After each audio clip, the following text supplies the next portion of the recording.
You've done the hard work. You've set up the event, you've recruited volunteers, you've confirmed them, you've prepared all the walk sheets, campaign lit, and other materials, and your location is organized and ready to receive volunteers. Now the fun begins. It's important to get to the location early to make sure everything is completely ready. If you have team members helping you out, you can assign them roles like greeter, trainer, someone to check out, and data entry. Every volunteer should be greeted warmly, and when they walk in, should be asked to sign in. It's important that you know who came and have their contact information, so that way you can ask them to come back for future canvassing. You can also find out who didn't show up and give them a call later to recommit them to a future shift. After signing in, you should have clear signs that point volunteers to the training area.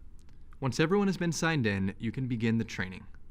First, you should thank them for coming and then briefly introduce yourself. Tell them who you are, why you support the candidate or issue.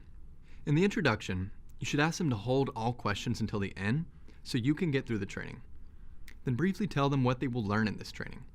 This should at minimum include why canvassing matters, who they'll be talking to, how to use the script, what materials they'll need, and best practices or the do's and don'ts.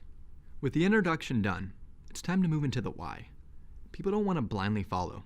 Let them in on the secret. Explain why this moment is so important. Explain why canvassing is the best tool we have in our tool belt to talk to voters. But this is only true if the conversations are high quality. By high quality, we mean following the steps that we are outlining in this training. Hopefully now people are feeling loosened up, committed, and ready to learn how to have a high quality conversation at the door. Now it's time to dig into the script they'll be using when they talk to people at the doors.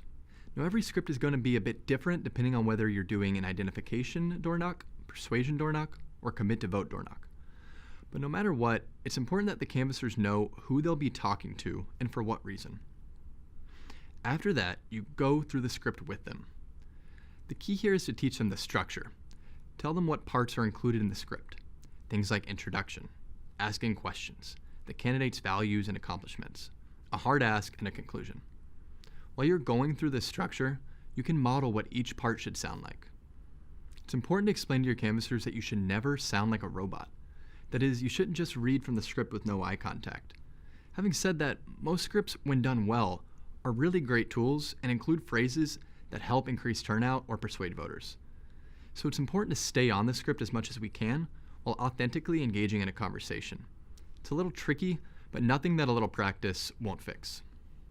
Is this sounding like a lot? It's okay, just keep pushing through because it will become much clearer by the end of this course. Okay, so once you've gone over the script, you'll want to make sure people pair up and spend around 2 minutes or so role-playing so each person has the chance to be the canvasser. This is a fundamental part of any good canvassing training. It helps canvassers get comfortable for the real deal, and it also allows you, the organizer, the chance to troubleshoot problems and give solutions.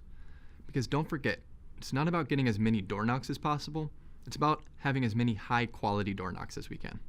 So after around 5 minutes, you should bring everyone back together and have a quick debrief. Ask people how they felt. Ask specific questions about parts of the script that people enjoyed and areas that they struggled on so you can address it. You're almost done. At this point, you want to move towards talking about the walk sheet and how canvassers mark down their findings. Now, every walk sheet is a little different, but there are common themes. You should go over what usually appears on a walk sheet. Things like people's name, age, gender, party identification, address, and sometimes even voting history. Now, for every voter, you are finding out a couple key pieces of information. First, did you make contact?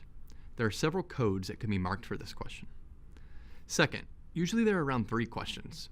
Things like, who do you support? What issue do you care about? Are you interested in volunteering? I'll quickly add that some people and groups are switching to canvassing apps. If this is the case for you, everything that I've covered just appears on a phone rather than a sheet. Okay, you've made it. You can conclude with some best practices and tips. The most common repeated tips are, don't stay at a door longer than 5 minutes. And this is even shorter for a commit to vote conversation.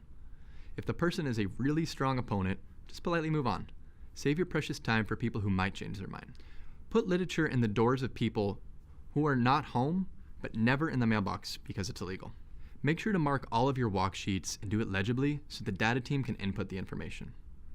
Knock on every door and finish your packet. Understand that if you go to the door, data shows that you have about a 1 in 5 chance of talking to someone, and that's normal. Don't worry, this is a marathon, not a sprint. And it's important to smile, be polite, friendly, and of course have fun. And I know that might sound a bit cheesy, but even as an introvert, I came to love this stuff. We get to have genuine conversations with people about issues that matter, and we can make an impact for our candidate or our cause. With that, you can take a few questions. If someone has real concerns that will take a while, ask them to hold on so you can check people out. This is where your preparation pays off.